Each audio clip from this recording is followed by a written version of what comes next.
گندم کی جو امپورٹ کی گئی ہے یا ابھی کی جا رہی ہے اس کا اب تخمینہ لگایا گیا. یہ ایک خدشہ ہے کہ خدا نخواستہ ہم اپنا ہدف پورا نہ کر سکیں, تو اس کے لیے بھی ایک انتظام کیا گیا ہے. اور اس بارے میں اب یہ کہا جا رہا ہے جی کہ فیڈرل گورنمنٹ امپورٹ کی اجازت نہیں دے رہی private sector. I will not الاؤ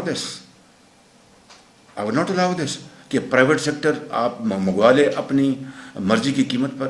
میں کسی کو دوش نہیں دے رہا, کسی پہ الزام نہیں لگا رہا, کسی کو I am not casting any aspersion, کسی پہ میں ڈاؤٹ نہیں کر رہا. We are all honourable Pakistanis, all provincial governments are all very honorable, they are doing a great job. لیکن ایک سسٹم ہے, ایک تباہی ہو گئی ہے. فورن ایکسچینج کا بہت ایک مشکل معاملہ ہے. اور یہ میں بیٹھے ہیں, I'm not speaking for myself, I'm not promoting my case, because of this team work. ہم نے اربوں روپے بچائے اس میں, لوسٹ بڈر سے بھی ہم نے نیگوشیٹ کر کے ڈسکاؤنٹ لیا ہے.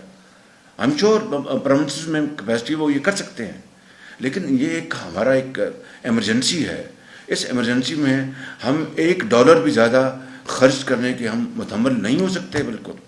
اور یہ فیکٹ ہے کہ ایک بڈ آئی $440 پہ, میں نے انکار کر دیا مشاورت کے ساتھ. کچھ دوستوں نے خدشے کا اظہار کیا کہ وزیر اعظم صاحب اس کو ایکسیپٹ کر لیں, ایسا نہ ہو کہ اگلی بڈ آئے تو وہ 440 کے اوپر چلی جائے. میں نے کہا دین وی ول ٹیک دس رسک, اللہ مالک ہے. جب اگلی بڈ آئی تو وہ $460 کی تھی. So we saved $30 per ton on that consignment. یہ اللہ کا کرم ہے, میرا کسی اور کا تو اس میں دخل نہیں ہے, خدا کا نظام ہے نا. بڑھ بھی سکتی تھی, لیکن میں پرائیویٹ سیکٹر کیوں الاؤ کروں؟ میں why should I allow private sector at this point in time? Normal حالات ہوں, اپنا عام حالات ہو تو ہم بالکل مشاورت سے الاؤ کریں گے.